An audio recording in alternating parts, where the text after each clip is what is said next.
దేవుడికి కొబ్బరికాయలు, పండ్లు, తలనీలాలు ఇలాంటివి ఇచ్చి మొక్కు తీర్చుకోవడం కామన్. కానీ కొన్ని ప్రాంతాల్లో భక్తులు తమ కోరికలు తీరిన తర్వాత ఇచ్చే కానుకలు వెరైటీగా ఉంటాయి. ఒక దగ్గర గులకరాళ్ళు ఇచ్చి మొక్కు తీర్చుకుంటారు. మరికొన్ని చోట్ల వాచ్లు ఇచ్చి మొక్కులు తీర్చుకుంటారు. ఇప్పుడు చెప్పుకోబోయేది ఇంకా క్రేజీ. ఆ దేవుడికి సొరకాయ ఇచ్చి ఏదైనా కోరిక కోరితే అది ఖచ్చితంగా తీరుతుందట. సొరకాయ స్వామిగానే ఆయన ప్రసిద్ధి చెందారు. ఈ గుడి మరెక్కడో లేదు. ఆంధ్రప్రదేశ్లోని తిరుపతి జిల్లాలో ఆంధ్ర తమిళనాడు బోర్డర్ అయిన నారాయణవనంలో ఉంది. పూర్వకాలంలో చెన్నై, పుత్తూరు పరిసరాలు సందర్శిస్తూ ఒక స్వామి చివరిగా శ్రీవారి దర్శనార్థం ఈ ప్రాంతానికి వచ్చారట. ఆ వెంకటేశ్వరుణ్ణి దర్శించుకొని తిరిగి వెళ్తున్న టైంలో నారాయణవనం కనిపించిందట. అక్కడి పరిసరాలు, ప్రకృతి ఎంతగానో నచ్చి శ్రీమన్నారాయణుణ్ణి స్మరిస్తూ ఇక్కడే నిత్యం ధ్యానంలో ఉండేవారట ఆ స్వామి. అయితే ఆ స్వామి భుజాన ఎప్పుడూ ఓ సొరకాయ సంచి వేలాడుతూ ఉండేదట. భక్తులు అనారోగ్యంతో తన దగ్గరికి వస్తే తన భుజాన ఉన్న సొరకాయ నుంచి ఔషధాలు అందించి ఆశీర్వదించేవాడట. ఆ ఔషధం తీసుకున్న వారికి ఎటువంటి రోగమైనా ఇట్టే నయమయ్యేదట. అలా కొంతకాలానికి ఈ విషయం అన్ని గ్రామాలకి వ్యాప్తించింది. దీంతో ఆయన దగ్గరకు వచ్చేవారి సంఖ్య పెరిగిపోయింది. అలా అనారోగ్య సమస్యలు వచ్చిన వారికి నయం చేస్తుండేవారట. అందుకు ప్రతిఫలంగా ఎండిన సొరకాయ దుప్పలో భిక్షను స్వీకరించేవారట. తీవ్ర అనారోగ్య సమస్యలు నయం చేస్తున్న స్వామివారిని ధన్వంతరిగా పిలుచుకునేవారట.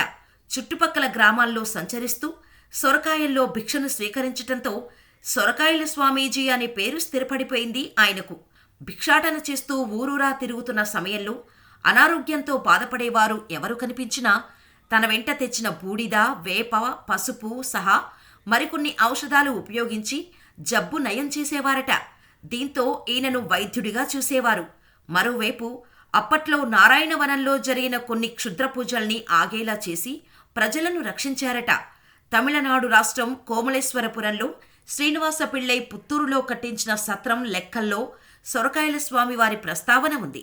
ఈ లెక్కల ఆధారంగా ఈయన క్రీస్తు శక 1700లో జన్మించి 1902 సంవత్సరం శ్రావణమాసం గరుడ పంచమి రోజు జీవసమాధిలోకి వెళ్లారని చెబుతారు. అంటే దాదాపు 202 సంవత్సరాలు బ్రతికినట్టు ఆధారాలున్నాయంటున్నారు. ఆయన జీవసమాధి అయి దాదాపు 119 ఏళ్లు గడుస్తున్నా ఇప్పటికీ ఆయన్ను పూజిస్తున్నారు భక్తులు. సొరకాయల స్వామివారు జీవసమాధి అవుతున్న సమయంలో ఆయన స్వయంగా ధునిని వెలిగించారట. అది ఇప్పటికీ 24 గంటల పాటు వెలుగుతూనే ఉంటుందట. వివిధ రకాల సమస్యలతో వచ్చే భక్తులు స్వామివారిని అఖండ జ్యోతిలా వెలిగే ధుని ముందు కూర్చొని ప్రార్థిస్తే తమ కష్టాలన్నీ దూరమై సకల శుభాలు కలుగుతాయని భక్తుల ప్రగాఢ విశ్వాసం. ఈ ధుని నుంచి తీసిన బూడిదే భక్తులకు ప్రసాదంగా అందిస్తారు. రోగాల బారిన పడినవారు అది దివ్యౌషధంగా సేవిస్తారు కూడా. దుష్టశక్తులు ఆవహించిన మానసిక రుగ్మతులు, ఆర్థిక ఇబ్బందులు, వివాహం కానివారు, పిల్లలు లేనివారు ప్రతి అమావాస్య, పౌర్ణమి ముందు రోజు రాత్రి 10 నుంచి 12 గంటల సమయంలో జరిగే బుట్ట పూజలో పాల్గొంటారు.